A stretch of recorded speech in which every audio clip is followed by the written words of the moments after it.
This picture was taken just 3 weeks before she passed away, Christmas 2021, Betty White, at 99 years old. That smile? It's real. Genuine joy.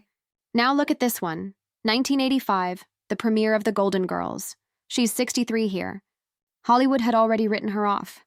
Her career was supposed to be over. So how did she go from has-been to America's sweetheart?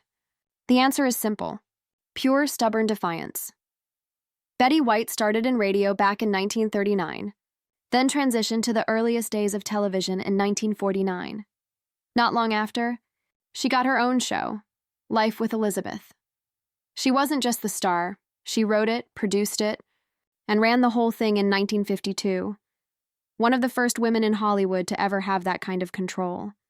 Nobody seemed to care. By the 1960s, she was everywhere on game shows. Password, Match Game. Always the quick-witted guest. Always the one people loved, but never the one they built a show around. By the time 1985 rolled around, she was 63, and in Hollywood terms, she was considered done, too old, too gentle, too predictable. Then came The Golden Girls. NBC needed 4 older women for a new sitcom. Betty wasn't their first pick or even their second. They offered her the role of Rose, the sweet, clueless woman from Minnesota. Betty read the script and said she wanted to play Blanche instead, the bold, seductive one. The producers said no. That part was already going to Rue McClanahan. So Betty took Rose and reinvented her. She gave the character quirks, layers, and a strange, sharp charm no one expected. The show exploded. 7 seasons. Multiple Emmys. Suddenly, Betty White wasn't too old anymore. She was iconic. At 63, her career was reborn. But here's the part few people talk about. Betty could have stopped right there, retired on top, left a legend. Instead, she refused to slow down.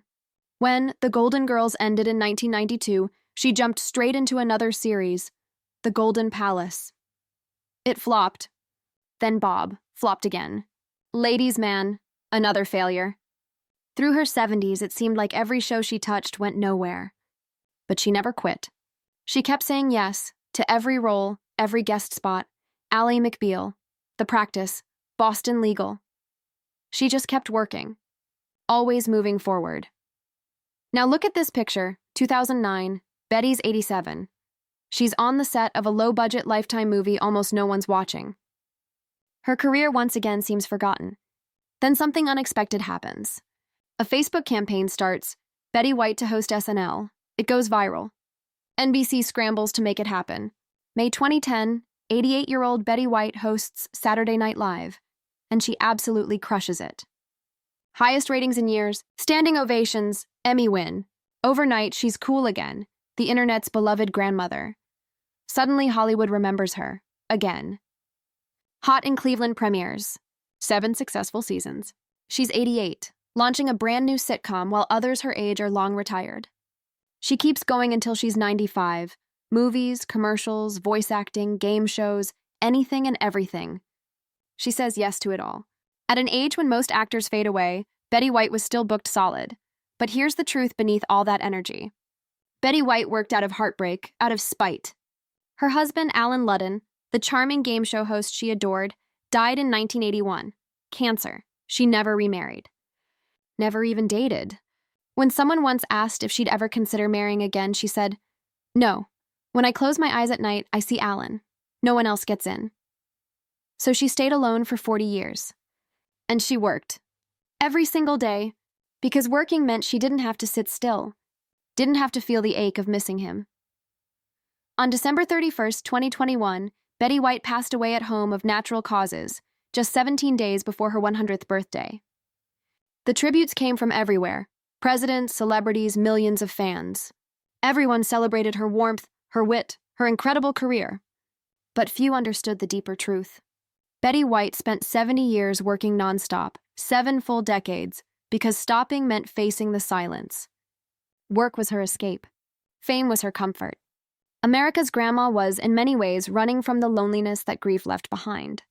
Now look back at those 2 photos. The woman at 63, finally getting her second act. And the woman at 99, still smiling, still saying yes to life. She outlasted everyone, outworked everyone, became more adored at 88 than she ever was at 28. But through all the laughter, all the fame, she carried the same heartbreak. She chose the spotlight over solitude, success over stillness. The world loved her deeply, and she loved a man she'd lost decades before. The work never healed the wound, but she kept showing up anyway.